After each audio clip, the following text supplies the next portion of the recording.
Saya lihat jumlahnya ada 38 orang. Terima kasih sudah join di acara sore hari ini. Tadi sudah diperkenalkan, nama saya Moana Arleta Danisworo. Ya, saya orang Hawaii. Betul. Orang USA. Hawaii USA, orang Sunda asli itu teh. Orang Sunda, saya teh dari Bandung ya. Coba yang di Bandung, coba di chat, diangkat tangannya atau mungkin di video. Kayaknya ada orang Bandung nih beberapa saya lihat. Oh iya, dari Suster Lestari dari Bandung, Bu Heni ya, dari Bandung. Hai Suster Lestari, selamat sore. Oke. Jadi sesuai dengan judulnya, memang hari ini adalah tentang tell the tale, dan kalau Anda sempat melihat ya Bapak Ibu di flyer yang dibuat oleh Comet, itu memang saya memasukkan anekdot dari Steve Jobs. Jadi waktu itu kejadian di tahun 94, kalau tidak salah, Steve Jobs ini dia masuk ke dalam sebuah ruangan pada saat rehat, dan kemudian dia itu tiba-tiba bertanya kepada kedua koleganya, dia bilang, menurut kamu siapa orang yang paling berkuasa di dunia? Terus kemudian salah satu rekannya bilang, Mandela. Terus kemudian Steve Jobs bilang, salah besar. Orang yang paling berkuasa, or the most powerful person in the world, is a storyteller. Dia bilang gitu. Dan kemudian dia juga berlanjut gitu ya. Kenapa storyteller? Terus dia bilang gini, pendongeng itu menentukan visi, nilai, dan agenda dari seluruh generasi mendatang. Dan Disney adalah yang memonopoli industri mendongeng atau bisnis mendongeng. Dan saya akan menjadi pendongeng terhebat berikutnya. Wah, gitu kata si Steve Jobs ya. Dan memang Steve Jobs ini dia terkenal kan sebagai storyteller. Jadi pada sore hari ini sebenarnya saya bukan mau sharing sih, saya cuma mau cerita aja. Cerita di sore hari sambil kita ngabuburit, Mbak Dian. Yo, betul. Gitu ya. Jadi saya mau share screen dulu karena kita ngomong-ngomongnya soal cerita. Jadi saya kali ini saya mau cerita aja gitu ya. Kenapa sih kok saya tertarik banget sama yang namanya storytelling ini gitu ya? Karena si storytelling ini menurut saya itu setelah saya baca-baca tuh memang benar itu tuh powerful sekali gitu ya. Bahkan di awal tahun ini saya pun mengikuti sertifikasi untuk ELT, yaitu untuk sertifikasi mendapatkan trainer yang standarnya internasional. Di situ juga sempat diceritakan oleh Pak Maksandi yang juga hadir pada sore hari ini. Dia cerita tuh pada saat pentingnya kita sebagai trainer juga harus bisa storytelling gitu ya. Nah, jadi makanya hari ini saya mau ngobrol-ngobrol tentang tell the tale, the importance of storytelling in public speaking. Tapi sebelumnya saya ingin cerita dulu gitu ya. Mungkin ada yang sudah mengenal saya, mungkin ada yang belum. Dan tadi sudah diperkenalkan oleh Mbak Dian, nama saya lengkapnya adalah Moana Arleta Danisworo, Moana. Disebut Moana tuh orang Hawaii juga bukan gitu ya. Tapi dulu ibu saya itu tinggal di Hawaii dulu tahun 60-an. Terus kemudian dia bilang gini, kalau saya punya anak perempuan, saya mau kasih nama anak saya Moana. Gara-gara apa? Gara-gara waktu itu ibu saya pernah tinggal di Hawaii, di Honolulu, dan melihat sebuah shopping center ala Moana. Untung namanya bukan Makro gitu ya. Kalau namanya Makro, nanti saya jadi Makro lagi namanya. Saya bukan lulusan komunikasi, walaupun bergerak di bidang komunikasi sudah cukup lama. Saya anak akuntansi ya.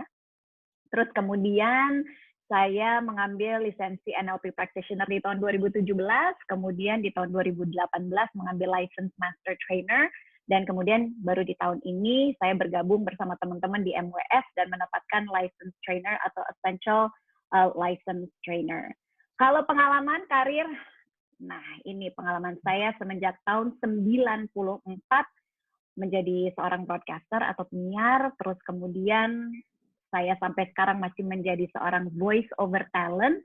Voice over talent itu yang biasanya mengisi suara untuk iklan, atau mungkin Bapak Ibu pernah mendengar suara mesin yang ada suaranya. Nah, mungkin kemungkinan itu suara saya juga. Sudah menjadi MC dan moderator sejak 2001, sempat menjadi presenter TV juga di tahun 2007 sampai dengan 2010, dan di tahun 2017 saya mendirikan yang namanya Laptalk, yaitu memang sebuah talk show streaming awalnya, terus kemudian saya ini juga bergerak di bidang communication skill untuk memberikan training ataupun ya berbagi-bagilah tentang pengalaman yang saya punya. Nah, mungkin dalam pikiran Bapak Ibu, mungkin berpikiran gini, kenapa sih kok storytelling gitu ya, gitu. Apa sih gitu pentingnya, kenapa sih kok begitu powerful gitu ya. Setelah dari apa yang saya baca, terus kemudian juga dari waktu saya pengalaman mengikuti training menjadi trainer juga waktu itu, ternyata emang iya ya, powerful banget gitu. Bener tuh kata si Steve Jobs. Dan itu tuh sangat-sangat diingat. Dan kemudian saya jadi ingat sebuah kisah pribadi saya yang saya juga mau cerita sekarang sama Bapak Ibu ya. Dan ini berdasarkan cerita pribadi, my personal story that I'm going to share with you. Dan saya tuh baru ingat kenapa kok yang namanya cerita itu sangat-sangatlah powerful. Jadi kalau tadi saya sempat cerita di tahun 94 itu saya pertama kali menjadi seorang penyiar. Saya pertama kali menjadi seorang penyiar di tahun 94, itu masih kuliah. Masih kuliah, dan pada saat itu, saya ini punya pacar. Mungkin waktu zaman-zaman kuliah ada yang pacaran juga. Oh, itu sampai saya punya pacar. Pacar ini sih udah cukup lama sih sebenarnya. Jadi ya hubungannya tuh on and off lah gitu ya. Nah cuma waktu di tahun 95, di tahun kedua ya saya menjadi penyiar waktu itu, saya tuh merasa ini kayaknya ada yang aneh nih dalam hubungan saya sama si pacar saya waktu itu ya. Sebutkan sajalah namanya, siapa namanya? Adi aja lah ya. Adi, saya nggak usah sebutin namanya. Anggaplah si Adi itu pacar saya. Nah, si Adi ini, itu saya udah kenal lama sebenarnya. Tapi ini ada yang aneh nih, kayaknya ada sesuatu gitu. Sampai suatu ketika pada saat hari itu di bulan Juli tahun 95, saya habis siaran waktu itu. Nah, pas di hari itu, saya itu mau malamnya berangkat ke Jakarta karena saya mau liburan. Dan dia waktu itu sudah menjadi dosen, dia juga lagi ada seminar. Jadi karena kita mau pergi lama jauh ya, saya jemputlah dia, terus kemudian saya mengantar dia ke stasiun kereta api. Nah, pada perjalanan saya pulang siaran menjemput dia di mobil itu, kita ngobrol dong. Dan apa yang terjadi? Jeng, jeng, jeng. Ternyata di situ dia mengungkapkan segalanya dan semua kecurigaan-kecurigaan saya menjadi kenyataan dan saya sangat-sangat kecewa. Saya patah hati, Bapak Ibu. Wah, rasanya tahu kan ya patah hati. Wah, pokoknya udah kata orang Sunda mau udah cirambai, udah kayak sinetron lah itu di stasiun kereta api yang marah lah apa segala macam ya. Pokoknya intinya saya patah hati. Dan kemudian pada malam hari itu juga saya waktu siang sih, saya siang sempat balik lagi kan ke stasiun. Pada saat ke stasiun itu naik kereta lagi, jadi ingat kejadian paginya, wah nangis lagi. Nah setelah itu saya ke Jakarta, dan Jakarta ke Cengkareng lah ya. Kemudian saya pergilah. Saya pergi kemana? Saya pergi ke Amerika. Saya pergi ke Amerika waktu itu karena memang sudah janjian sama sahabat saya yang memang tinggal di sana. Jadi kita rencana liburan mau sebulan. Sebulan di sana, dan kebetulan sahabat saya ini juga sahabatnya Adi, pacar saya waktu itu. Jadi dia tahu dong ya saya tinggal di mana dan lain sebagainya. Jadi Adi ini tetaplah mengkontak-kontak saya selama di Amerika, coba telepon lah, apalah segala macam, tapi saya tidak mau terima. Pokoknya udah males ya, karena sudah merasa dikecewakan. Setelah sebulan di Amerika, terus kemudian saya berangkat lagi ke Singapura. Nah, pas waktu di Singapura itu, saya sengaja mampir. Kenapa? Karena saya punya kakak yang tertua itu kerja di Singapura dan saya sudah lama juga nggak pernah ketemu dia. Jadi hitung-hitung mampir lah gitu ya. Nah, begitu saya sampai di Changi, ya coba sekarang Bapak Ibu bayangkan Changi ya, sekalian mengingat-ingat kita waktu traveling dulu masih boleh. Di Changi itu kan pada saat kita departure, pada saat kita arrival, bukan departure, arrival, pada saat kita masuk arrival setelah ambil koper, kan itu pintunya kaca ya, jadi kita bisa melihat keluar. Nah dari kejauhan tuh saya udah lihat, saya kaget. Ternyata Adi itu sudah berdiri di depan pintu. Waduh, namanya juga orang lagi marah, lagi kesel, lagi dikecewakan ya. Kan males kan ketemu orang sama yang membuat kita marah, bener nggak? Jadi saya tuh lama-lamain di dalam gitu ya, berharap dia nggak ngeliat segala macem. Dan dari kejauhan tuh saya tuh udah lihat dia itu bawa apa? Bawa bunga. Padahal ya, seumur-umur kita pacaran nggak pernah tuh yang namanya ngasih bunga atau hal-hal yang romantis gitu, nggak pernah. Tapi kali ini dia membawa bunga. Akhirnya saya cuma, aduh gimana ya caranya, terus saya lama-lamain di dalam gitu ya, nggak keluar-keluar gitu ya, karena malas ketemu gitu. Dan sebelnya lagi apa coba, dia itu persis berdiri di depan pintu yang dia bisa sliding doors itu. Tapi akhirnya rupanya dia ngelihat saya juga, akhirnya saya udah nggak bisa mengelak. Karena juga kebetulan ada penumpang lain gitu, kayaknya dia ngelihat gitu ya, bahwa si laki ini tuh memperhatikan saya, terus akhirnya dia nyolek saya, si penumpang ini, seorang perempuan.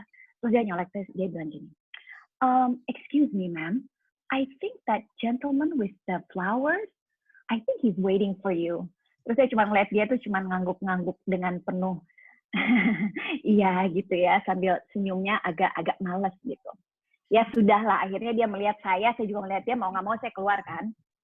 Akhirnya keluarlah dia menyambut segala macam gitu. Padahal saya wajahnya udah kecut gitu ya, bayangkan wajahnya tuh udah kecut banget. Nah waktu begitu keluar, ya sudah, akhirnya kita selama di Singapura itu beberapa hari kita ngobrol segala macam. Dan dari situ, dari Singapura saya pulang ke Jakarta. Saya pulang ke Jakarta, dijemput oleh ayah saya, dan kemudian sempat menginap 1 malam, dan kemudian besoknya lagi, setelah menginap semalam, saya ke Bandung. Dan Adi lagi ngejemput saya tuh. Ngejemput saya, terus kemudian mengantar saya pulang ke Bandung, dan kita ke Bandung sama-sama naik kereta. Saya berhenti sampai di situ. Kira-kira berlanjut nggak sih hubungan saya sama dia? Nah, kita stop dulu di situ, Mbak Dian. Yes. Saya mau langsung maju dulu nih. Tadi kan itu tahun berapa? Tahun 95 ya? Yes. Tahun 95 ya, kejadiannya saya patah hati sama Adi ini ya. Nah, kemudian pas di Jakarta juga kejadiannya 2011. 2011 ya Bapak Ibu, berapa tahun kemudian itu coba dihitung silahkan. Walaupun saya anak akuntansi, karena anak suka agak bolot di dalam hitung. Oke. 2011 saya lagi jalan-jalan sama sahabat saya namanya Muti. Kita lagi jalan-jalan di Pondok Indah Mall 2. Bagi yang sudah pernah ke Pondok Indah Mall 2 sudah tentu tahu, begitu kita masuk lobi utama itu ada atrium yang sangat-sangat besar. Kemudian persis kita dari lobi utama lurus itu adalah sebuah department store namanya Sogo Food Hall. Oke? Nah, di Sogo Food Hall ini, pas persis di depan Sogo Food Hall ini, pas saya lagi jalan sama Muti, tiba-tiba ada temannya Muti gitu ya. Ada temannya Muti yang nyamperin. Terus kemudian mereka sambil melambai-lambaikan tangan dari kejauhan, terus akhirnya ngobrol lah kita. Terus Muti bilang, biasa lah ya, udah lama gak ketemu kan. Terus Muti bilang, kenalin ini temen gue, Leta. Terus kayak gitu, Muti bilang, ini temen kos gue dulu di Bandung. Gitu. Dia jangan-jangan dia muridnya bokap lo, Let, gitu. Karena dan arsitektur. Kemudian dia bilang, oh, bokap lo dosen arsitek, kata temennya Muti ini. Terus saya bilang, iya. Saya bilang,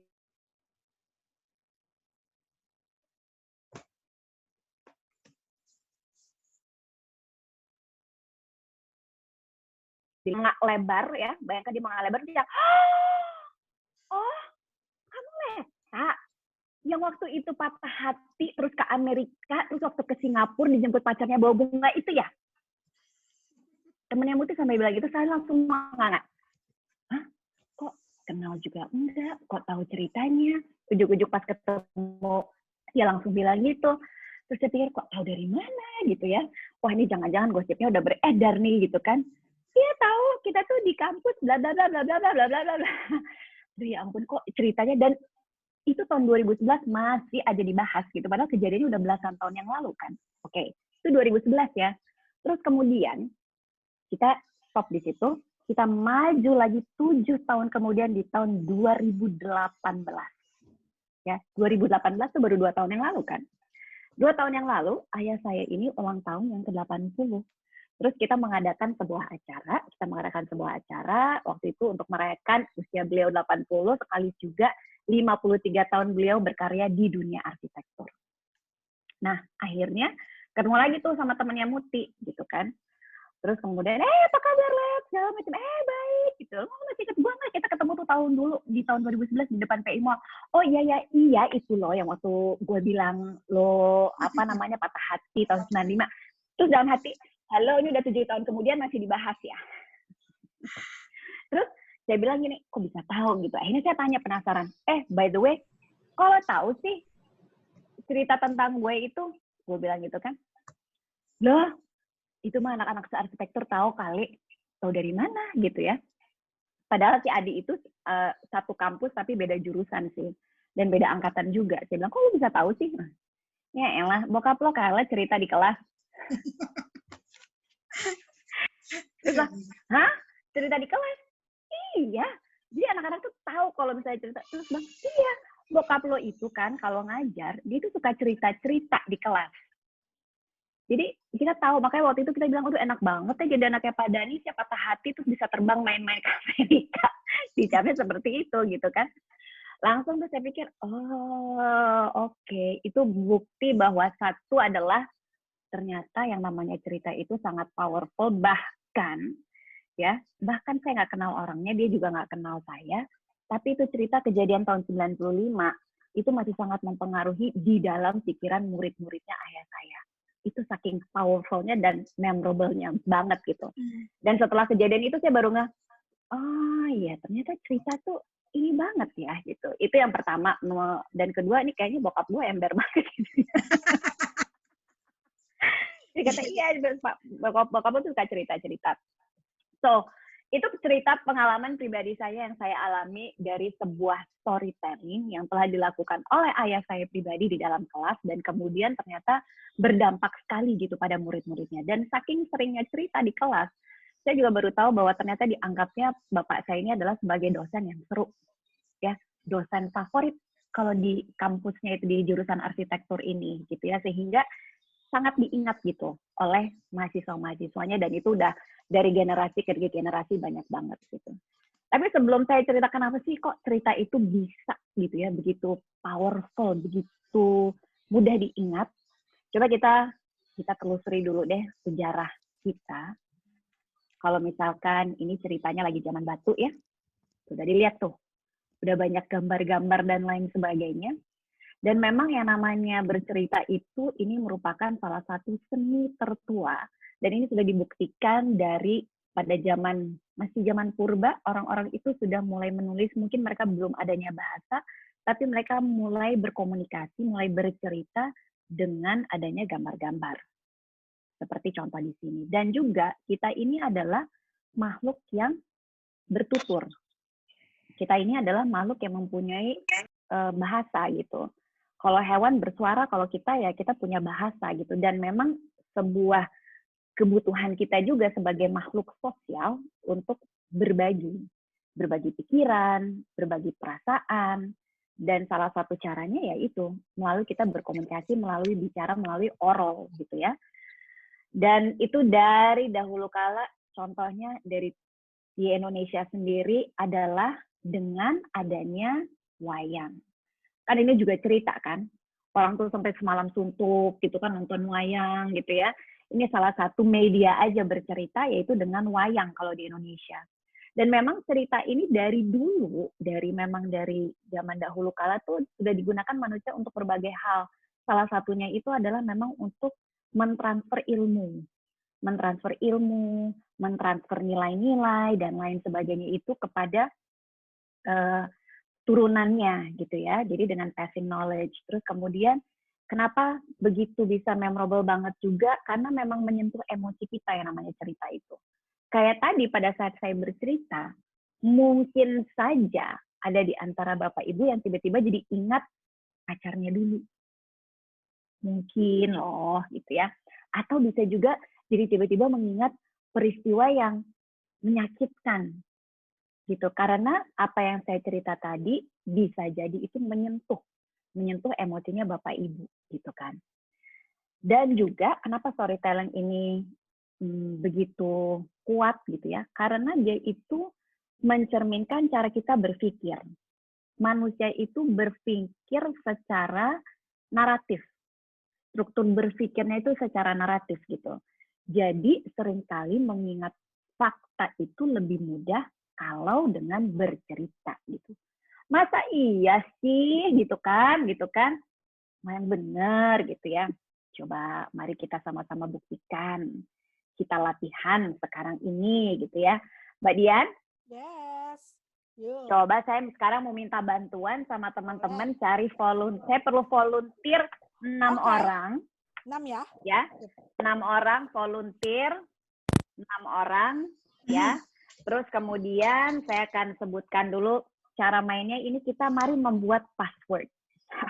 Mari kita membuat password. Kemarin ini kalau teman-teman tahu banyak beredar soal Tokopedia itu mencuri data-data kita kan. Adalah itu breach gitu ya, yang mencuri data-data kita itu melalui Tokopedia. Kebayang ada kurang lebih 15 juta pemakai kan Tokopedia itu. Terus teman saya bilang, yang orang IT, makanya Let, paling aman itu kalau lu bikin password minimum tuh 12. Ingatnya kan. Dan itu harus ada uppercase, lowercase ya, terus kemudian ada angkanya segala macam. Gitu kan. Kan segala sesuatunya pakai password kita suka cepat lupa, bukan? Tapi emang masa sih kalau kita ingat password gitu aja akan cepat lupa. Nah, tapi gini, tadi kan dibilangnya katanya kalau manusia itu berpikirnya secara naratif ya, struktur berpikirnya gitu ya. Jadi katanya akan lebih mudah kalau dengan cerita. Masa iya sih, coba kita sekarang akan bikin permainan. Sudah adakah ininya Mbak Dian? Oke. Kira Yuk, yang mau join jadi volunteer siapa? Nih, buat yang mau jadi volunteer langsung aja Bapak Ibu Anda tuliskan nama Anda. Yuk, langsung di chat. Di chat aja ya, Langsung supaya saya kemudian langsung bisa menyebutkan nama. Yuk, seru nih jadi volunteer. Pak Ipung udah mau tuh ikut. 1. Oke, selanjutnya siapa lagi nih yang mau? Oke, Pak Petri. Before checking with the port officers, was your baggage or... Suara siapa itu? Wah, ada suara-suara apa itu? Tunggu. Oke, siapa yang mau ini kita main ya. Kita main kita exercise sedikit untuk melatih kemampuan kita untuk mengingat gitu kan. Sip. Kemampuan kita untuk mengingat. Ini Siapa kita lagi? baru dapat 3 nama nih. Yuk, siapa lagi nih? Kita butuh 3 nama lagi. Pak Ipung udah, Pak Petri ada Pak udah, Ipung, Pak Petri, Bu Intan. Kemudian Bu Intan. Ada yang nanya, ada hadiahnya enggak? Hadiahnya nanti dari Mbak Dian ya. Kayaknya ya. Dapat buka puasa enggak? Hadiahnya boleh. Ini nggak ada hadiah karena di sini nggak ada yang menang atau kalah. Saya pakai iPhone dulu, yes. Ada Yuyong. Ya, Mbak Dian. Kemudian boleh. ada nih. Masih kurang ya? Ada 6 ya ini ya. Oh, sudah ada ya. Siapa nih? Ya. Ada 6. Jadi ada Wahyu ya. Ipung. Sama terakhir ada Bu Ovi. Oh, tunggu dulu nih. Kayaknya kelewatan tuh. Buat Pak Ipung. Ini saya ada 6. Pak Ipung, Pak Petri, Bu Intan. Bu Intan, lalu kemudian Pak Bu Ovi ya. Bu Ovi, lalu kemudian Pak Uwas aja deh. Oke, 6 orang ya. Pak Yuyong saya lewatin dulu deh Pak Yuyong. Nanti Pak Yuyong dapat cerita hadiah. Cerita ending story-nya Pak Adi gitu ya. Penasaran soalnya. Ending story-nya penasaran ya? Oh, itu nanti di sesi berikutnya aja. Oke. Sip. Berarti kita udah punya 6 orang ya. Nah. Oke. Terus kemudian, jadi siapa aja Mbak Dian? Oke. Namanya yang dapat yang bakal join 1 Pak Ipung, kedua Pak Petrik, yang ketiga Bu Intan, lalu kemudian yang keempat Pak Was, yang kelima Bu Ovi. Kita kurang. Bu Intan tadi udah saya sebut ya. 1, 2, 3, 4 Bu Ovi. Ya udah yang ke-6 berarti Pak Yuyong. Oke, jadi diingat ya. Pak Ipung nomor 1 berarti ganjil, Pak Petrik nomor 2 berarti genap, Ibu Intan ganjil nomor 3, Pak Wahyu 4 itu genap, terus kemudian Bu Ovi ganjil, dan kemudian 6 Yuyong ini genap. Oke? Nah, persyaratannya adalah pertama, ya, tangannya tidak boleh menyentuh bolpen untuk menulis atau handphone untuk mencatat. Tangannya harus di atas. Sip, tangan di atas. Tangannya sudah? Di atas ya. Tangannya di atas ya, nggak boleh curang ya. Masih ingat urutannya kan ya? Ayo. Oke. Jadi nanti Pak Ipung ini, jadi bagi yang ganjil, tolong sebutkan sebuah benda. Siap. Ya, ganjil benda, yang genap angka. Benda dan angkanya harus random. Jadi angkanya tidak boleh berurutan. Jadi kalau misalnya sebelumnya mengatakan sebuah angka 1, terus yang kemudian 2, nggak boleh. Harus random. Misalnya yang sebelumnya menyebutkan 100, yang berikutnya menyebutkan 1000 misalnya. Oke? Nah, sekarang itu persyaratannya. Nah, terus kemudian cara mainnya gimana? Yang pertama ini kan saat orang pertama kan harus menyebutkan sebuah kata benda ya. Ya, sebuah kata ya. Yang pertama itu yang ganjil tuh benda. Jadi orang pertama menyebutkan benda. Misalnya Pak Ipung menyebutkan bolpen.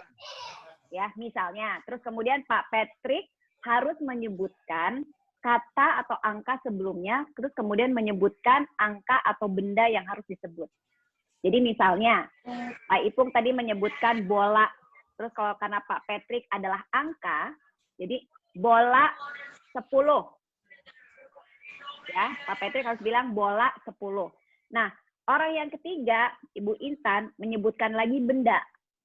Tapi sebelumnya harus menyebutkan benda atau angka yang sebelumnya sudah disebutkan oleh orang sebelumnya.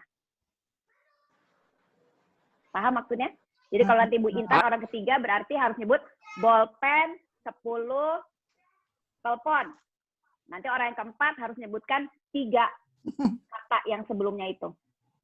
Ini Pak Yuyong ngerti nggak nih Pak Yuyong? Udah ketawa-ketawa aja. Iya, dia orang ke-6 soalnya nanti dia harus menyebutkan 5 hal ke dalam memorinya dia tuh. Oke. Contohnya, ya. Saya contoh dulu main sama Mbak Dian deh. Misalnya berdua ya, Mbak Dian. Mbak Dian kita contohin dulu ya. Ya, boleh. Oke, saya nomor 1 ya. Payung. Sebutin angka. Mbak Dian sebutin angka. Oh, Mbak Dian payung 2. Maksudnya gitu. Oke, payung 2. Terus nanti saya bilang lagi, payung 2 mobil. Payung 2 mobil. Sebutin angka. 3. Tuh kan? Udah. Payung 2 mobil 3 horden. Payung 2, 3 mobil horden 6. Terus saya bilang lagi, payung 2 mobil lagi tuh seterusnya. Ya. Jadi harus dilanjutin ya, Bu. Kalau dilanjutin saya nggak ngerti lagi, saya udah nggak ingat. Oke? Siap? Kita mulai dari Pak Ipung. Bintang. Apa? Bintang. Pak Patrick. Bintang 1000. Bu Intan. Bintang 1000 koper. Oke. Wahyu.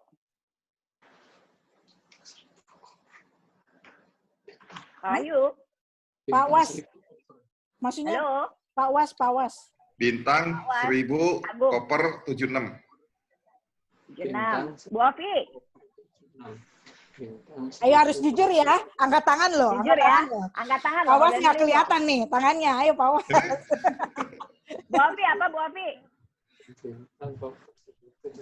Bu Ovi di-unmute. Bu Ovi, iya tunggu. Unmute dulu. Nah. Bu Ovi di-unmute dulu. Mana? Bentar. Unmute dulu. Bu Ovi, bentar. Sorry. Oke, Bu Ovi. Lupa.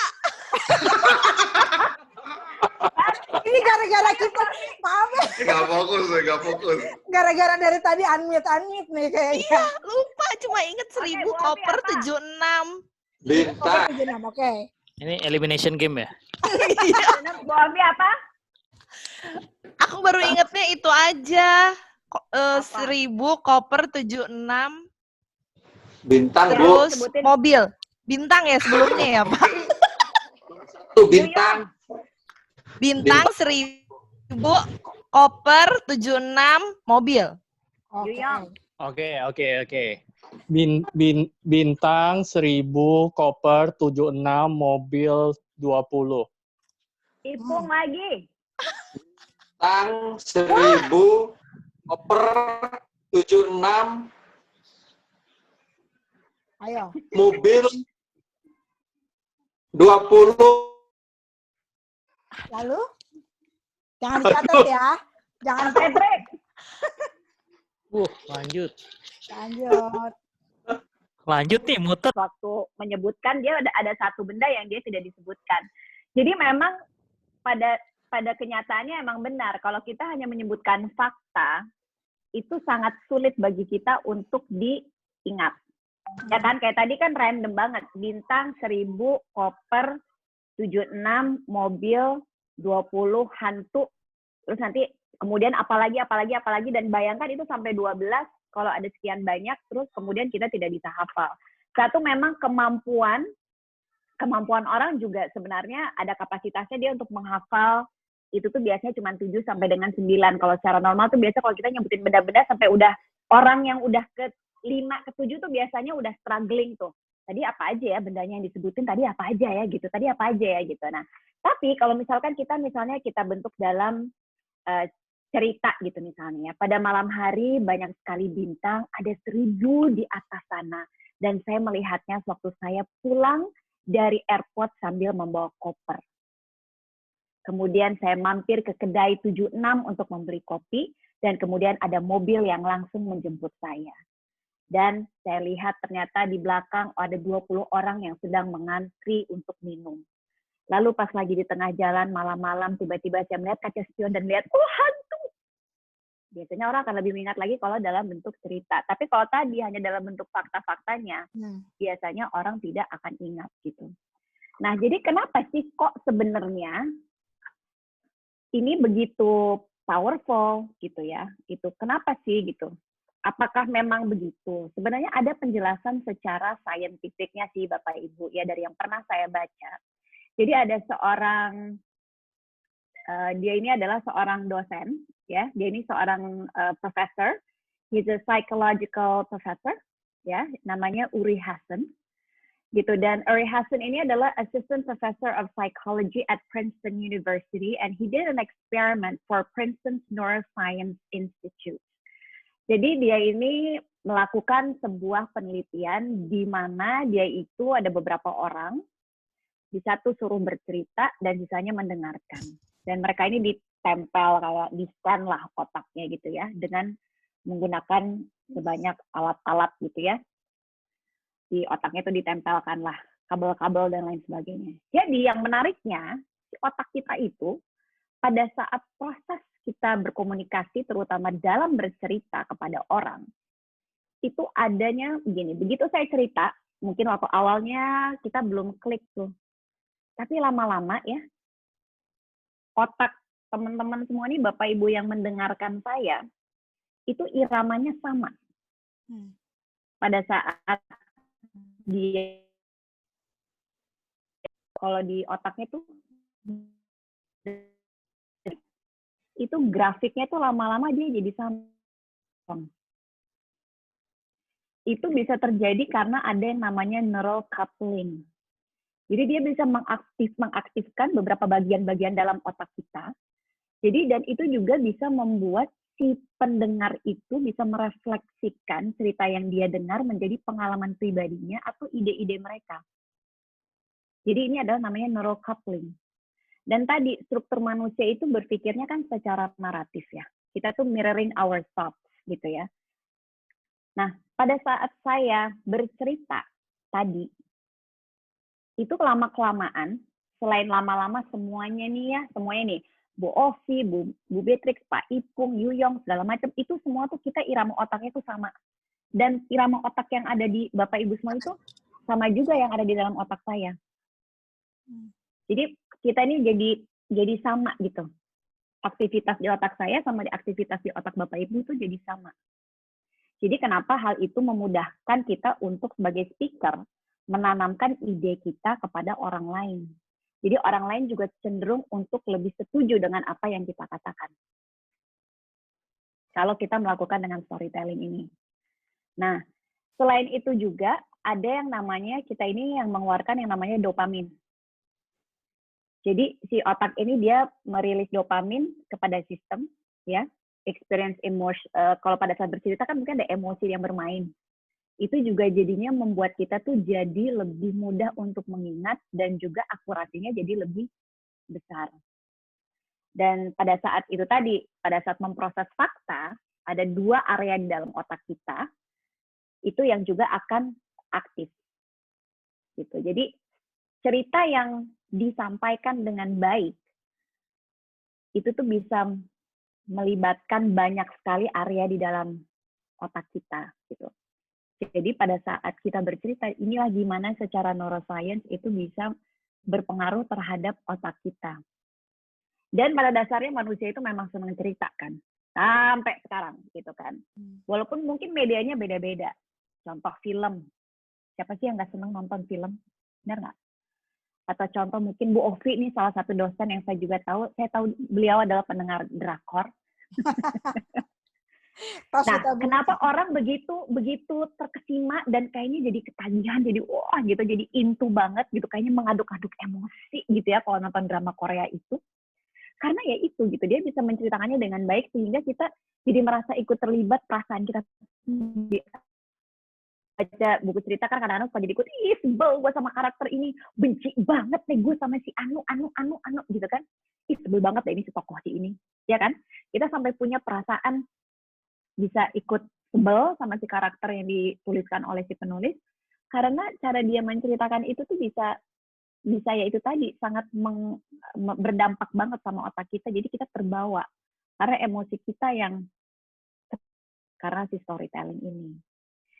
Nah, karena alasan tadi itulah kenapa ada baiknya kalau misalkan nih, terutama misalnya di dunia marketing, ataupun juga sales, ataupun juga public speaking, pada saat mengajar gitu ya, yang tujuannya kita adalah untuk setidaknya bisa membuat pendengar kita itu lebih setuju dan lebih dapat apa yang kita sampaikan, dan supaya apa yang kita sampaikan itu lebih berdampak, itu memang salah satu cara adalah dengan si storytelling ini gitu.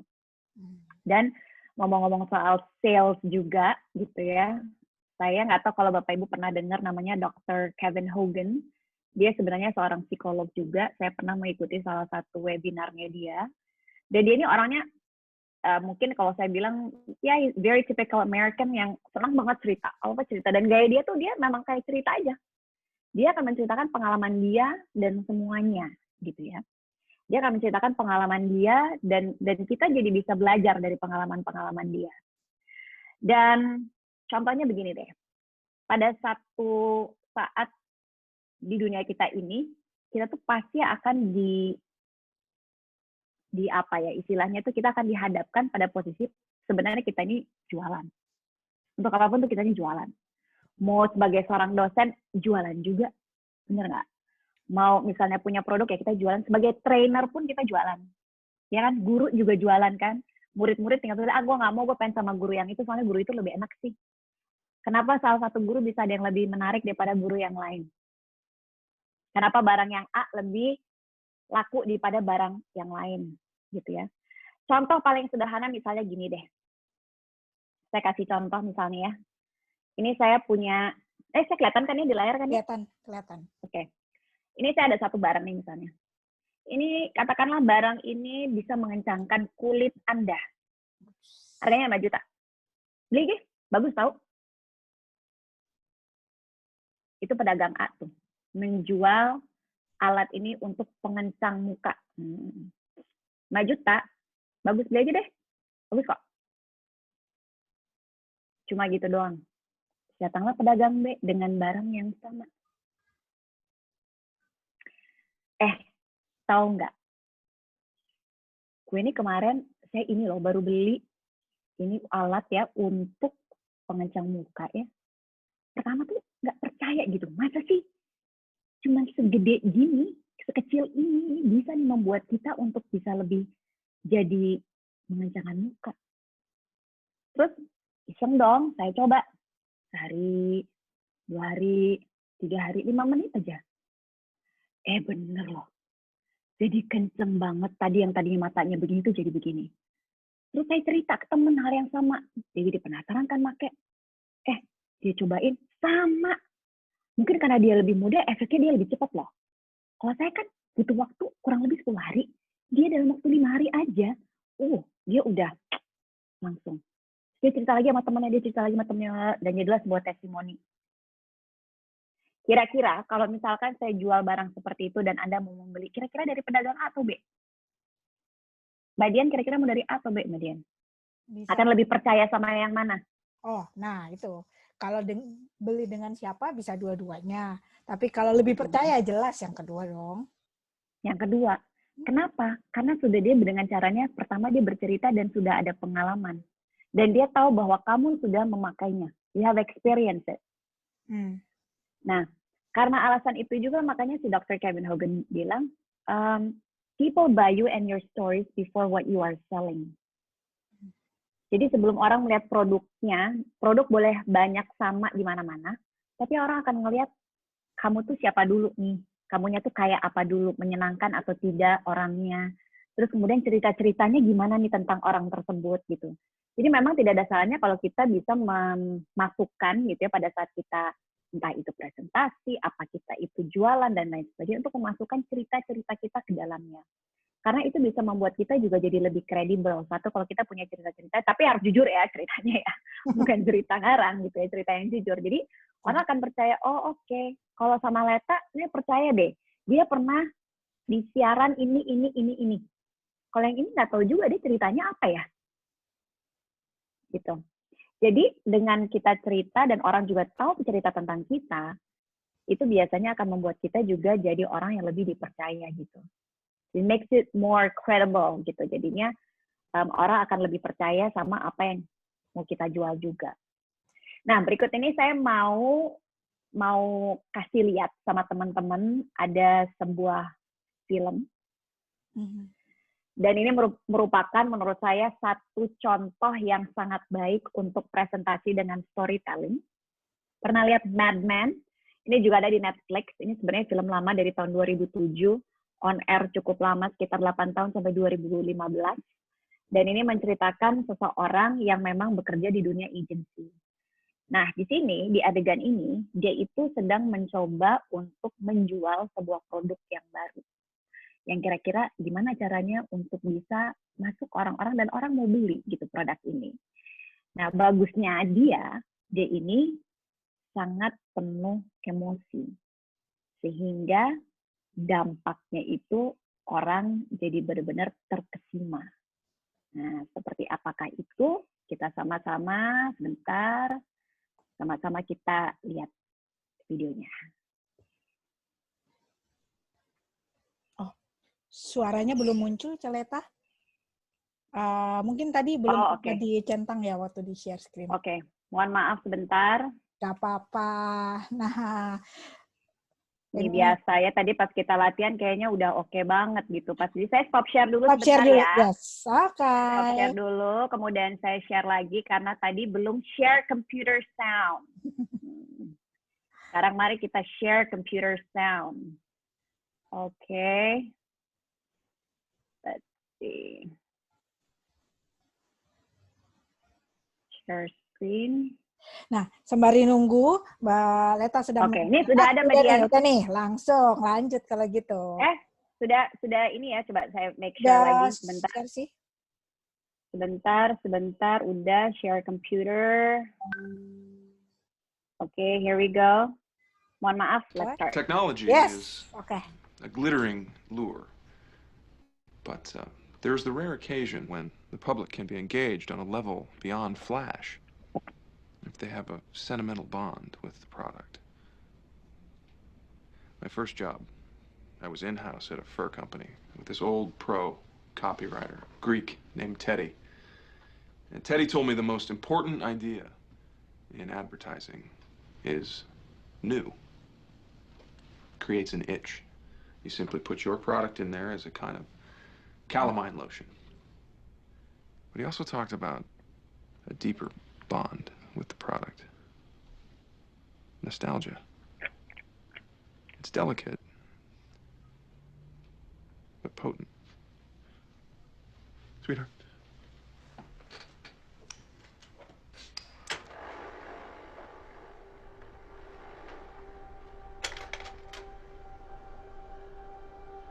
Teddy told me that in Greek, nostalgia literally means the pain from an old wound.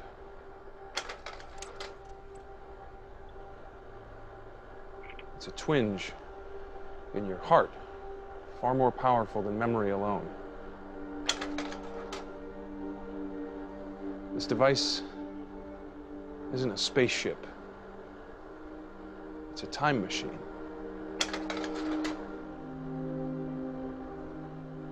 It goes backwards and forwards.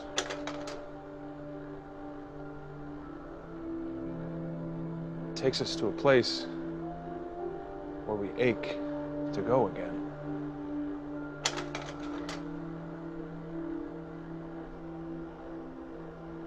It's not called the wheel. It's called the carousel.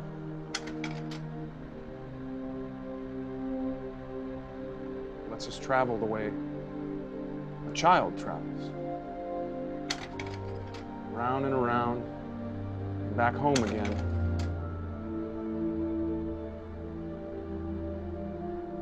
To a place where we know we are loved.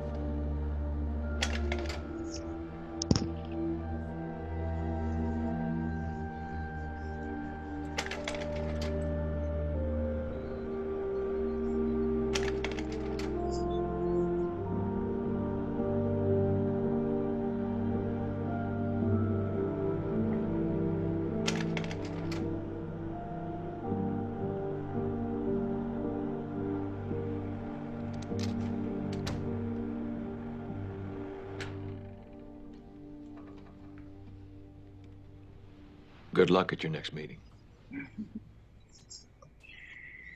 Jadi itu filmnya pada saat dia cerita ya. Dia cerita kalau dia di tempat kerjanya dulu tuh dia kenal sama seorang Teddy. Teddy ini seorang copywriter yang dia bilang, dia ini orang Yunani. Ya, dalam bahasa Yunani, nostalgia itu artinya sebuah rasa nyeri atau pain, sakit dari dari luka yang lama. Jadi dia cerita bahwa alat ini bukan macam pesawat angkasa, tapi ini adalah sebuah mesin waktu, di mana kita bisa maju, kita bisa mundur ke belakang gitu ya. Dan ini makanya bukan kita sebutkan sebagai roda, tapi sebagai carousel. Dia muter-muter seperti anak berjalan yang balik lagi ke rumah, di mana kalau ke rumah itu adalah tempat yang bisa kita dicintai. Nah, karena presentasinya seperti itu kan, jadi semua orang tuh emosinya tuh langsung kena gitu kan. Karena apa? Karena dia melakukannya dengan storytelling. Itu Mbak Dian. Yes. Jadi membuktikan bahwa yang namanya storytelling ini emang luar biasa deh dampaknya. Nah, mungkin sampai sini saya berhenti dulu, udah kebanyakan bicara sayanya ya. Mungkin ada teman-teman yang mau berbagi atau mungkin juga mau bertanya, silakan seputar storytelling ini. Dari awal juga udah pada satu penasaran tentang gimana si Adi. Terus katanya tadi pas sama Adi gimana ya? Iya, terus kata ada beberapa teman di sini, waktu activity tadi ya, kok kayaknya lebih gampang mengingat ceritanya si itu ya, Adi itu ya. Nah, iya, makanya itu sebagai salah satu, kalau kita cuma fakta doang, kita tuh nggak akan memorable gitu, nggak akan inget gitu. Setuju. Mungkin siapa tahu nanti setelah kejadian ini ada orang nanya, jadi lo sama Adi gimana tuh ceritanya? Udah dari tadi. Jangan-jangan itu pertanyaannya.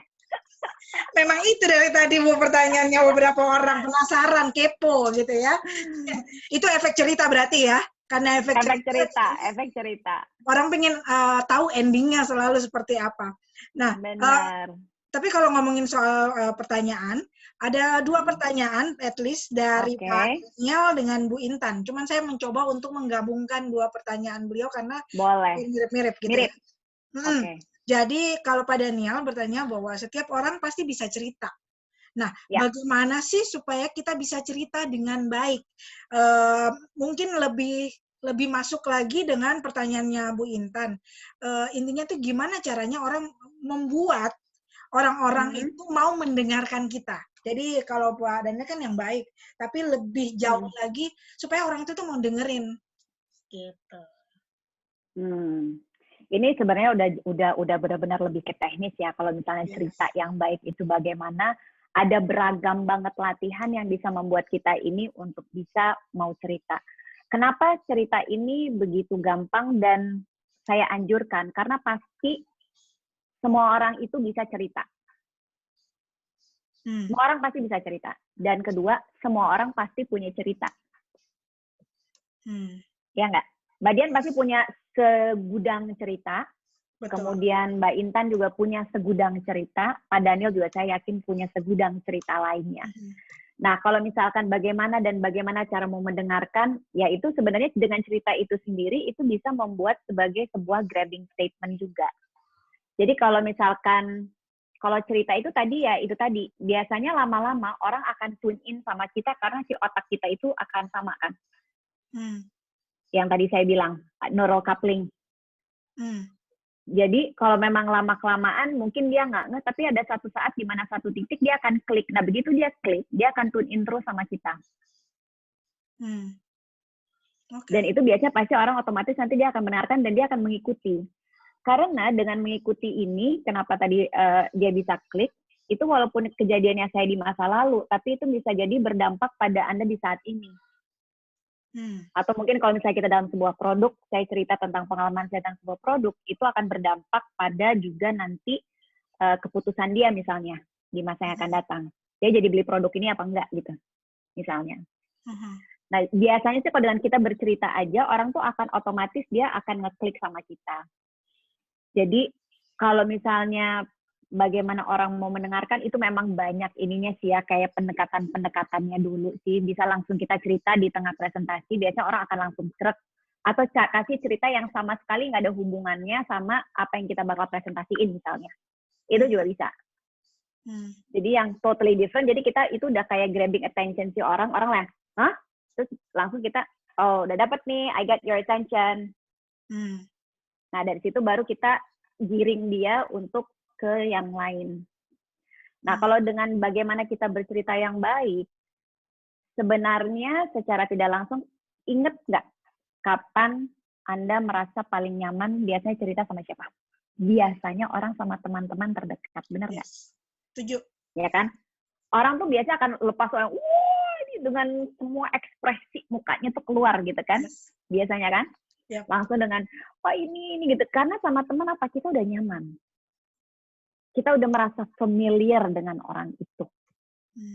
Jadi biasanya kita merasa, oh ya saya udah familiar sama orang ini, jadi saya udah bisa percaya dan saya mau cerita. Nah biasanya kita harus nyaman dulu, kita punya perasaan nyaman dulu. Biasanya kalau ke orang baru, dia mau cerita, dia suka nggak nyaman gitu. Yang pasti kita harus nyaman dulu, kita harus merasa nyaman dulu. Terus nah, kalau yang baik tentunya, kalau bercerita pun harus ada intonasinya. Intonasinya tuh harus naik turun. Terus kemudian masukkan emosi ke dalam kata-kata yang Anda sampaikan. Ini yang tolong diingat. Kata-kata hanyalah kata-kata sebelum kita memasukkan emosi ke dalamnya. Jadi kalau hanya ngomong ya kan saya kayak tadi mungkin kalau tadi saya ceritanya ya kan saya pacaran dulu tuh sama Adi terus gini terus ya udah nanti dia kayak gitu. Mungkin tidak akan se-memorable atau jadi se-excitement kalau saya cerita sama itu sebenarnya karena ada emosi di situ. Dan saya sedih banget waktu itu kayak gini. Saya marah. Saya sedih. Tapi itu rasanya tuh senang banget. Masukkan emosi ke dalamnya. Dan tidak perlu merasa malu untuk memasukkan emosi ke dalam kata-kata. Karena itu juga yang akan membuat orang untuk jadi kayak, apa ya, istilahnya kalau dalam, it makes people move gitu. Jadi kayak mereka tuh jadi kayak tergerak gitu. Orang bisa tergerak. Dan dari kata-kata kita itu membuat orang mungkin jadinya terdampak emosinya kena. Dan bisa jadi nanti emosi kita ini bisa membuat perubahan dalam dirinya dan dia juga akan bertindak yang beda gitu. Jadi kalau menurut saya sih kalau bagaimana yang baik and grab attention juga in a way yaitu kita harus dengan penuh emosi, penuh intonasi yang tidak membosankan dalam menyampaikan cerita kita. Yes. I hope that answers the question. Ya semoga ya ini bisa menjawab pertanyaan dari Pak Daniel dan Bu Intan gitu ya. Actually pun juga waktu saya membacakan pertanyaan mereka berdua, apalagi pernyataan Pak Daniel bahwa semua orang pasti bisa cerita. Tapi pada kenyataannya kadang-kadang kalau kita lagi ketemu dengan orang gitu, atau kemudian dia harus tampil di depan umum, terus tolong dong kamu cerita. Enggak, aku nggak bisa cerita. Tapi Bu Leta sudah menjawab bahwa sebenarnya kadang-kadang orang suka juga berpikir bahwa dia nggak bisa bercerita. Padahal pasti bisa bercerita, cuman masalahnya dia nyaman atau enggak. So, berarti yang dari awal memang kita harus membuat rasa nyaman dulu kali ya. Nah, mungkin ini... Dan mungkin ini ada kaitannya kali, Bu, nggak tahu nyambung atau enggak, dengan pertanyaan Pak Egi. Pak Egi ngomong bahwa mana yang lebih berdampak, cerita nyata diri sendiri, value-nya biasanya kan ya, itu, atau cerita punya orang lain, tapi value-nya lebih keren. Sebenarnya sih, kalau saya pribadi, kalau cerita orang lain juga nggak apa-apa, selama kita juga bisa menyampaikannya lebih baik lagi. Tapi kalau misalnya, ya dari buku yang pernah saya baca dari seorang, dia juga seorang, dia dulunya kalau nggak salah journalist, tapi dia juga seorang communication specialist, namanya itu, sebentar saya coba ingat-ingat, namanya itu Carmine Gallo, dan dia sih mengusulkan atau justru lebih banyak cobalah untuk lebih sering bercerita hal-hal yang personal. Yang lebih banyak cerita hal-hal yang personal gitu. Kayak kalau di sini, saya nggak tahu apakah di sini ada penggemar TEDx. Kalau saya sih penggemar banget untuk baca-baca TEDx, untuk nonton ya di YouTube. Kenapa TED speaker itu dianggap yang sangat baik dalam presentasi? Karena mereka itu cerita.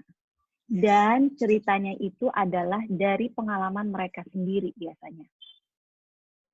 Karena kalau pengalaman sendiri, itu bisa lebih mudah membuat kita relate sama orang. Karena tadi neural coupling tadi kan, apa yang dialami sama saya mungkin aja tadi dialami oleh orang tersebut. Jadi kita bisa lebih engage. Plus kalau itu cerita kita sendiri, pasti kita akan membawakannya dengan lebih emosional. Karena kita tahu ceritanya kayak apa. Kita tahu apa yang kita alami gitu. Kita tahu apa yang kita rasakan pada saat itu. Gitu. Jadi kalau menurut saya kalau memang punya cerita, ceritain aja. Cerita pribadi, nggak perlu takut, nggak perlu malu. Kalau menurut saya ya. Karena kalau saya sih pribadi senang bacain ini cerita sendiri gitu ya, yang pasti kisah-kisah sendiri. Sama kisah orang lain kalau memang inspirational. Sama mendingan yang mana? Ya mungkin ini tergantung konteks juga. Ya. Cerita ya, benar kata Pak Daniel, cerita orang lain boleh asal jangan gosip ya. Misalnya kalau kayak tadi cerita soal bukan kita ngomongin orang atau menjelekan orang, tapi kisah orang lain. Kecuali gini, kalau kita dalam arti misalnya kita mau ngambil pelajaran yang contohnya sebaiknya tidak melakukan itu. Terus kita ada satu cerita yang ya mungkin dianggapnya negatif, tapi selama itu bukan gosip dan fakta, agar kita tidak melakukan itu, ya nggak apa-apa. Balik lagi, bagaimana kita menyampaikannya, bagaimana caranya kita bercerita, itu juga ngaruh. Bisa aja ada cerita yang negatif, ada yang mungkin berkesan gosip, ada juga yang enggak. Balik lagi, kalau bagi saya sih caranya kita menyampaikannya itu gimana. Oke, thank you Bu Leta buat sharingnya. Dan kalau kita udah ngomongin cerita, that's why kenapa cerita itu penting. Sampai Pak Yuyong pun juga tadi udah sempet tuh dari kata-kata yang tadi kita bermain 6 orang itu, terus dia bikin cerita. Dia buat cerita gini, saya lagi patah hati, terus ke Alfa beli bintang 1000. Terus bawa koper, nginap ke hotel 76 untuk membuang stres. Besok paginya bawa mobil ke pantai, ketemu seorang wanita berumur 20 tahun. Ceritanya oke nggak katanya? Iya. Oke banget. Dan ternyata wanita itu hantu. Betul banget. Ternyata wanita itu hantu gitu kan. Jadi ya memang itu sih. Maksudnya kalau dengan itu kan jadi akan kita jadi lebih ingat gitu. Mungkin belum tentu yang lebih efisien ya, karena orang kadang-kadang gini, kalau cerita, aduh kayaknya effortnya gede banget ya yang harus saya lakukan gitu. Ada orang yang berpikiran seperti itu, dan ada orang yang emang penting ya, kayaknya wasting your time, udah langsung to the point aja deh. Udah aja nih, 1000 data sales 1000 ini segini, loss segini gitu. Orang tuh tidak akan data, jadi sebenarnya orang tuh tidak akan ingat. Jadi sebenarnya cerita itu adalah data yang berjiwa gitu loh. Sesuatu yang ada jiwanya itu pasti akan lebih mengena. dibandingkan yang hanya sekedar data gitu. Yes. Jadi cobalah pada saat nanti presentasi atau apa, masukkanlah cerita ke situ. Cerita bisa misalnya cerita awal sebagai ice breaking misalnya, bisa juga kayak gaya tadi dalam Mad Men, di mana dia itu adalah melakukan presentasinya dia dengan cerita. Dia cerita, kalau dulu tuh saya kerja di sini, saya ketemu ini, itu tuh lebih ngena gitu.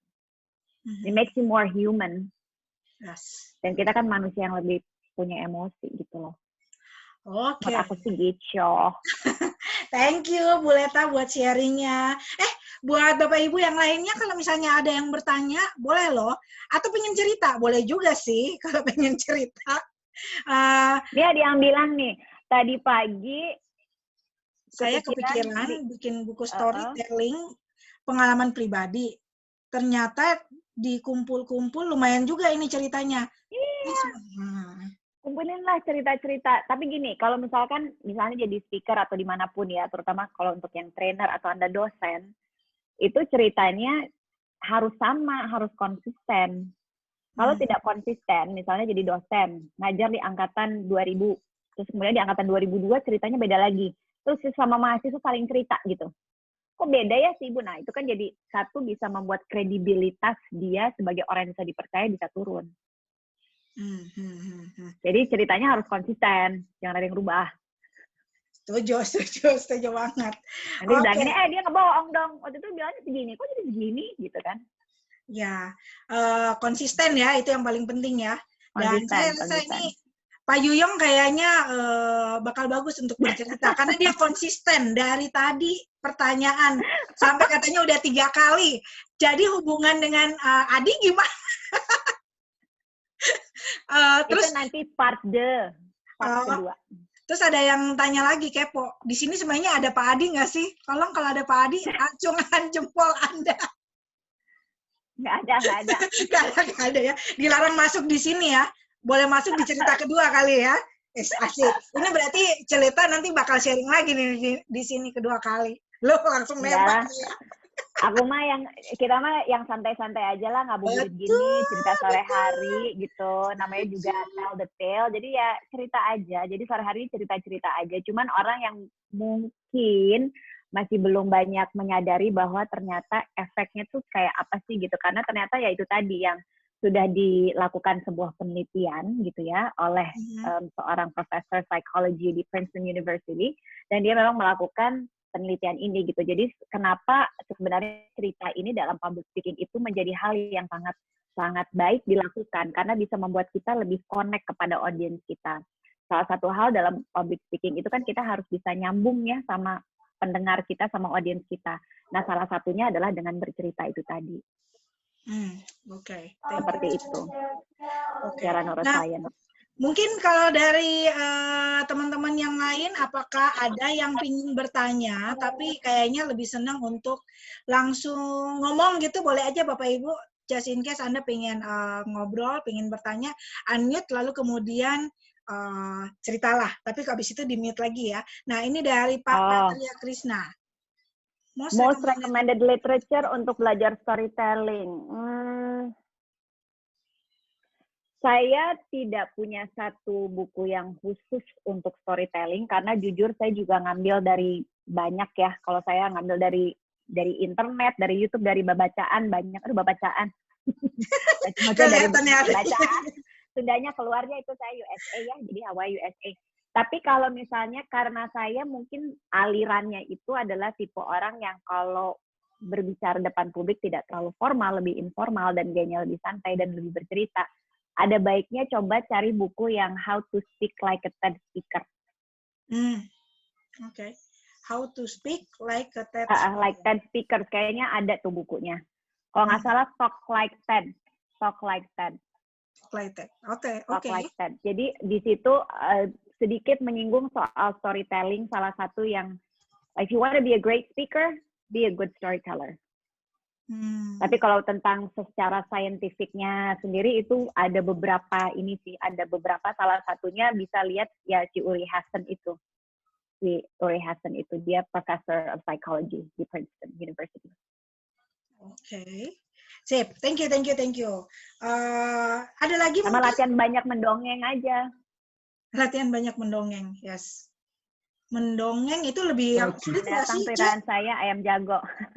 Mbak Heni emang ayam jagonya gimana nih? Senang ayam nih Mbak Heni. Oh, oke. Ini Bu. Oh, kita dikirimkan. Iya benar, Talk Like That, Carmine Gallo itu juga bagus kok. Yes, Itu ini bagus. saya nggak tahu apakah di sini bisa dikopas atau enggak. Tapi teman-teman sebenarnya begitu udah klik Google Talk Like That, udah itu pasti udah langsung ini kali ya, udah langsung dapet gitu. Oke, so Bapak Ibu, Anda masih punya kesempatan untuk bertanya-tanya lagi sama cici kita yang cantik ini. Apakah ada yang ingin bertanya lagi, teman-teman? Nah. Ya tidak ada juga nggak apa-apa, cuman intinya kalau satu lagi slide yang mau saya share sama teman-teman adalah Technology jadi is a glittering lure. Bentar ya, kalau misalkan ya. Oke. Mbak ini masih share screen-nya masih ada kan ya Mbak Dian ya? Ya, masih silakan. Oke. Jadi ini cuma slide terakhir aja. Jadi intinya kalau menurut saya pribadi sih, karena tadi saya sempat memunculkan satu slide tentang people buy you and your stories before they buy your product. Jadinya adalah kalau saya sih mengajak teman-teman semua, Bapak Ibu semua untuk be a great you. Jadikanlah diri Anda yang terbaik. And live life to the fullest.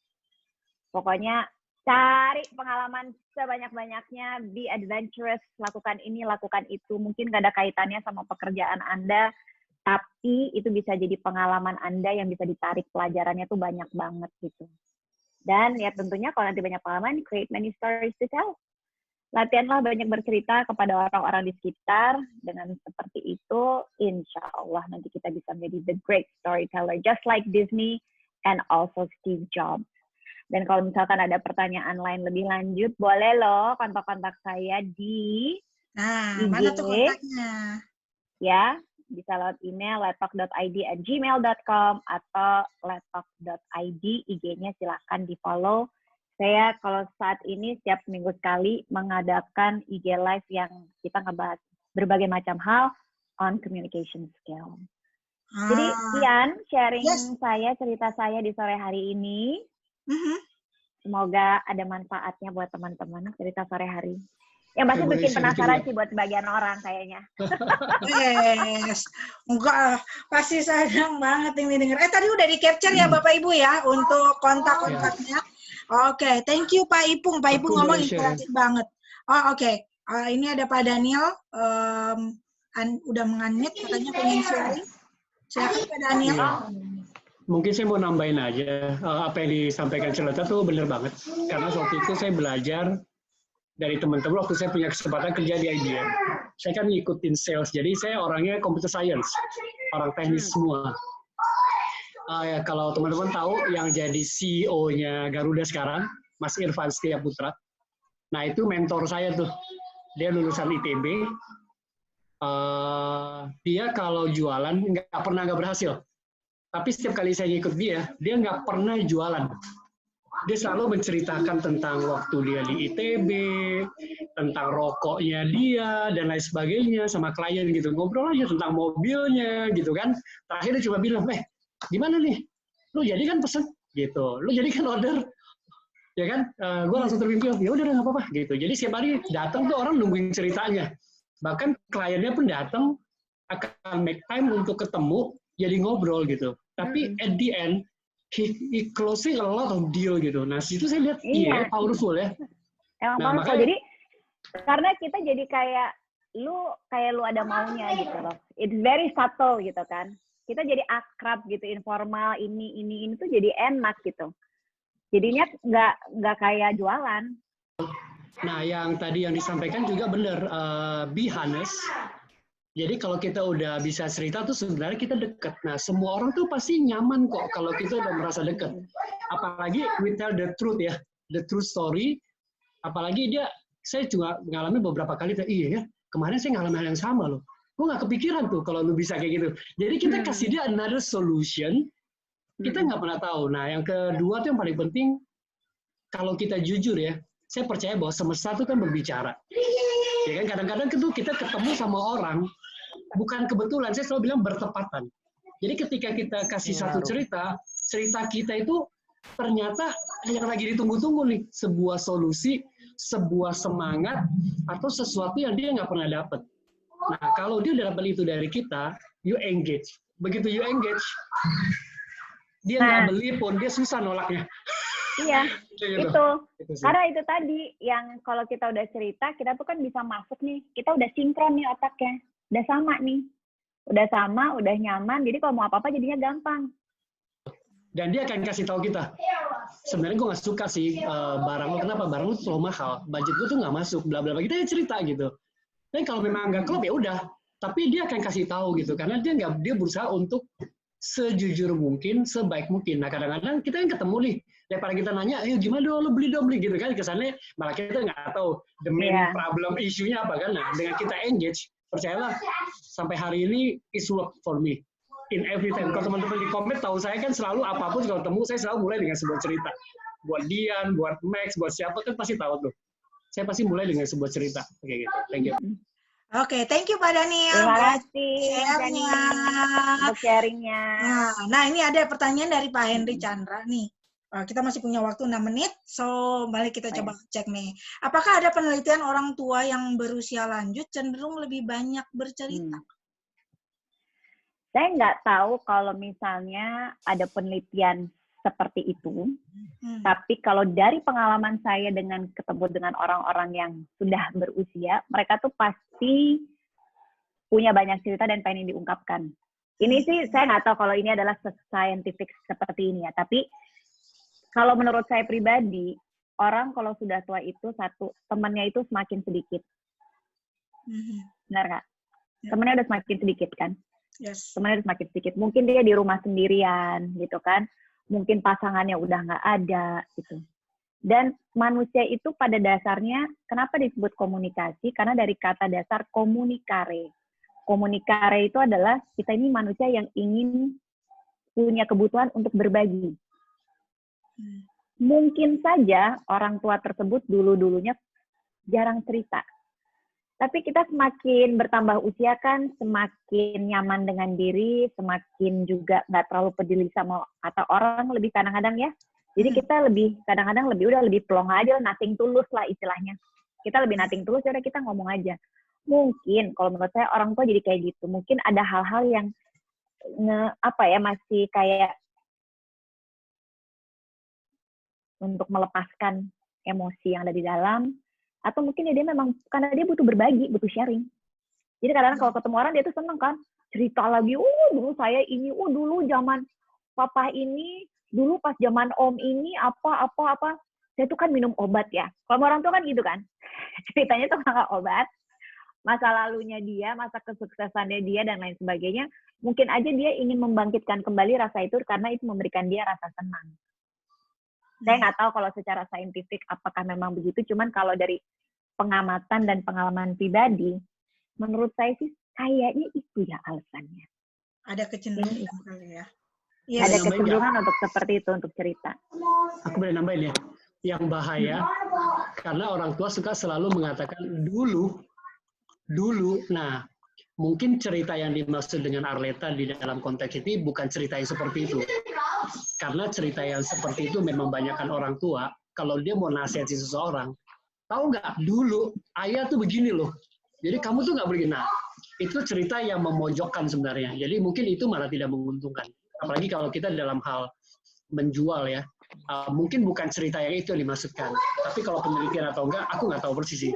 Cuma ketika ngomongin orang tua kan suka bilang, iya nih dulu nih, saya begini kan. Jadi kesannya kita menonjolkan semua kita punya, not bring the solution. Mungkin itu pengamatan saya. Jadi kalau saya ketemu banyak orang tuh, yang senior terutama ya, dia selalu mulai dengan kata dulu. Jadi membanding-bandingkan. Nah mungkin bukan cerita itu kali ya dimaksud dengan Ceraleta kalau dari awal kali ya. Setahu saya sih kayak gitu. Dan mostly banyak orang tua mulai dengan kalimat yang seperti itu. Dan mungkin itu tidak terlalu menarik untuk didengar. Menurut saya sih. Oke. Celeta mau nanggapin, Celeta? Enggak sih, tapi mungkin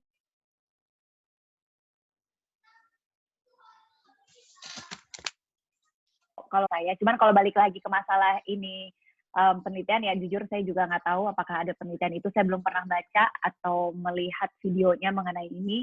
Tapi kalau dari pengalaman dan pengamatan saya sih memang mereka cenderung lebih banyak ingin bercerita. Karena ya mungkin ya itu tadi, karena tidak punya teman untuk berbagi, dan tidak seperti kita zaman sekarang, anak-anak generasi yang native digital yang semua dikeluar-keluarin lewat sosmed gitu ya. Betul. Jadi mereka enggak. Tapi intinya gitulah, kita makhluk sosial, kita butuh untuk berbagi dan kita memang butuh untuk bercerita. Jadi banyak-banyaklah bercerita, latihan kepada teman-teman ya. Jadi kalau saran saya sih, kalau nanti si storytelling ini mau dibawa ke panggung, cari nyamannya pada saat kita berbicara sama teman-teman. Nah, bring that conversational level up to the stage. Jadi itu terasa banget bahwa itu suasananya lebih akrab dan kita bisa lebih dekat dengan audiens kita dan kita bisa meng-captivate our story dan juga nanti kita bisa mendapatkan, bisa nge-grab their attention dengan baik. Gitu. Oh yes, oke, thank you so much Mbak Leta. Makasih buat tips-tipsnya dan memang benar-benar dari beberapa pengalaman teman-teman pun juga tadi udah sempat men-sharingkan, bahkan di chat pun juga ini saya baru meng-capture dari Pak UAS kita, UAS kita jadinya nih. Kemarin gara-gara cerita berhasil keluarin duit teman 100 juta buat bantu teman juga, buat modal kerja. Nah, Mas Agung itu dibawa ya dari cerita ke teman-teman. Coba nanti begitu ke panggung, ini kayak udah makin lama makin ini ya, cahayanya udah makin gelap nih gue. Dan itu sudah tandanya memang puasa. Betul, ini tandanya udah harus siap-siap untuk berbuka puasa gitu ya. Puasa, jadi saya mau siap-siap dulu untuk berbuka puasa. Mbak Dian, terima kasih banyak. Untuk teman-teman yang mau berbuka puasa juga, saya ucapkan semoga hari ini puasanya insya Allah diterima oleh Allah Subhanahu Wa Taala. Selamat berbuka, semoga makannya enak. Mbak Dian, terima kasih kesempatannya bisa sharing sama teman-teman. Pak Martin, Pak Sandi, terima kasih banyak. Kak Daniel, makasih udah ikutan nimbrung dan ngobrol-ngobrol sama teman-teman semua. Mudah-mudahan kita bisa selalu saling berbagi dan belajar. Leta, terima kasih banget. Sharingnya luar biasa. Yes, amazing as usual. Selalu menghipnotize. Makanya Pak Martin tadi ada sesuatu yang harus dilakukan, langsung tiba-tiba saya udah selesai, saya mau masuk gitu kan. Saya sempat baca nih ya. Yes. Nah, yes. Oke. Thank you so much ya Bu Leta untuk sharing. Yang lain juga thank you banget yang pada kesempatan ini menghadirkan diri. Semoga sama-sama juga kita belajar dari Cileta. Yes. Dan saya udah sampai jumpa di sharing session yang lainnya mudah-mudahan ya. Siap. Karena pasti udah pada menunggu kisah si Adi seperti apa gitu ya. Jadi the power of story. Bagian kedua ya. Bagian kedua ya. Jilid 2 jilid 2. Panjang itu. Kalau ada penasaran, Anda punya nomor telepon Cileta tadi paling kan? mantap itu. Oke, so Bapak Ibu, sharing kita sudah sangat luar biasa. Saya tidak mau memperpanjang waktu karena actually sekarang juga udah jam 17 lebih 31. Terima kasih semuanya ya. Yes. Oke, semuanya thank you banget. Yes. Nah, Bapak Ibu kita Terima kasih kita bukunya. akan foto bersama sebentar ya. Nah, tapi sebelum kita foto bersama, izinkan saya untuk sebentar aja selama foto-foto nih. Iya, bentar ya. Saya barusan tadi ngomong ke Pak Daniel, kita akan foto bersama, tapi sebelum kita foto bersama, izinkan saya sebentar saja. Bentar, ini aku harus pakai lampu dulu nih, biar ini. Biar bisa segera ya. Tapi dia di biru gue. Ini dia. Oke, sip. Udah cukup segitu juga, Bu. Bagus. Sudah ya? Sudah masuk? Yes, oke. Baik, so Bapak Ibu, kalau semuanya sudah siap, kita akan foto bersama ya. Saya kehilangan nih kayaknya. Nah, oke. Sip, sip, sip. Yuk, kita mau foto bersama, bisa ya? Oke. Ya. Yes, kalau kita mau foto bersama, boleh dong foto bersama terlebih dahulu. Senyumnya. Sip. 1, 2, 3. Oke, baik. So, Bapak Ibu, thank you. Selamat berbuka puasa. Buat Anda yang tertarik, jangan lupa untuk kemudian ngikuti hari Rabu dan hari Jumat. Kita masih punya bagian untuk sharing-sharing lagi, Bapak Ibu. Nanti Anda bisa mendapatkan sharing dari Pak Anto, Anda bisa mendapatkan sharing dari Bu Lolita, Bapak Ibu. Dan inilah kelebihan teman-teman kita dari ILT, dari tim Komet, Bapak Ibu. Apa? Mereka akan selalu menyampaikan story berdasarkan pengalaman mereka. Dan Bapak Ibu, jangan lupa selanjutnya lagi Bapak Ibu, kita masih akan mendapatkan materi tambahan tentang 3 online learning series. Saya tahu kita udah 3 kali berakhir, kita tambahkan series yang lainnya. Nanti tanggal 13 Mei ada tentang Creativity Plus dari Pak Max Sandy, lalu hari Jumat ada Persuasive Presentation Skill dari Pak Ahmad Madu, dan hari Senin 18 Mei ada EQ Anger and Mood Management yang akan di-sharingkan oleh Pak Antoni Diomartin. So, bagi Anda yang penasaran langsung kontak saja Pak dengan Bu Fani, dan tidak mau berlama-lama, thank you so much buat kehadiran Anda semuanya, dan selamat bercerita, banyaklah bercerita, gunakan tips yang disampaikan oleh Celeta kita, cerita dengan bernada, suaranya, lalu yang paling penting, put your emotion in there. Gitu ya. Sip. Thank you. Sampai jumpa semuanya. Bye-bye. Oke, thank you. Saya in meeting ya. Sip.